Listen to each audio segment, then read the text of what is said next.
உனக்கு அண்ணா இடம் இல்ல இல்ல தெரியாதுடா எனக்கு. இப்ப எல்என்டி கம்பெனி நீ தான் ஓனரா? அப்படியா? சரி, அப்போ இந்த எல்என்டி கம்பெனி தமிழ்நாட்டுல முழுக்க, இந்தியா முழுக்க இருக்கிற எல்என்டி மொத்தமே உங்களுக்கு தானா? இல்ல நான் வெளி சொல்லக்கூடாது. சரி சரி சரி சரி சாமி, சரி சாமி, சாரி சாமி. வேற எதனா கம்பெனி இருக்கா? வேற எதனா கம்பெனி இதா? நீதி கோர்ட் கட்டிச்சுக்கிறேன். என்னது நீதி கோர்ட்?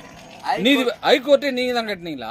என் சொந்த மேன எங்க தெரியுமா? எங்க? Ranipet court, high court. நேரா உட்காருவேன். அதுனா துட்டு தெரியுமா உனக்கு? என்ன துட்டு?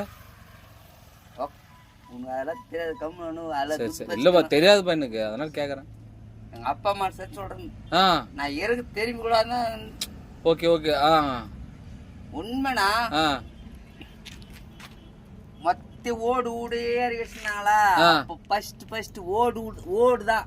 ஓடு சீம் ஓடு தான். சீம் ஓடு இறக்கி வச்சிருந்தாங்க. அப்புறம் நான் போய் கட்டினத்த அந்த கோர்ட்டியா? நான்ல கொத்தனார் வச்சு கட்டினேன். அது வேற முறை. அது உனக்கு தெரியாது. கம்மா சரிப்பா சரிப்பா. வேற என்ன பண்ணிக்கிற? இப்போ இந்த சென்ட்ரல் ரயில்வே ஸ்டேஷன் அது எதுனா உங்களுக்கு சம்மந்தம் இருக்குதா? சென்னையில் சென்ட்ரல் ரயில்வே ஸ்டேஷன் எதுனா? அது வேற. அது சொந்தக்கார நம்ம சித்தப்பா பெரியப்பாதா? நம்மளது இல்லை. மெட்ராஸ்ல எதுவும் இல்லையா நம்மளது இடம்?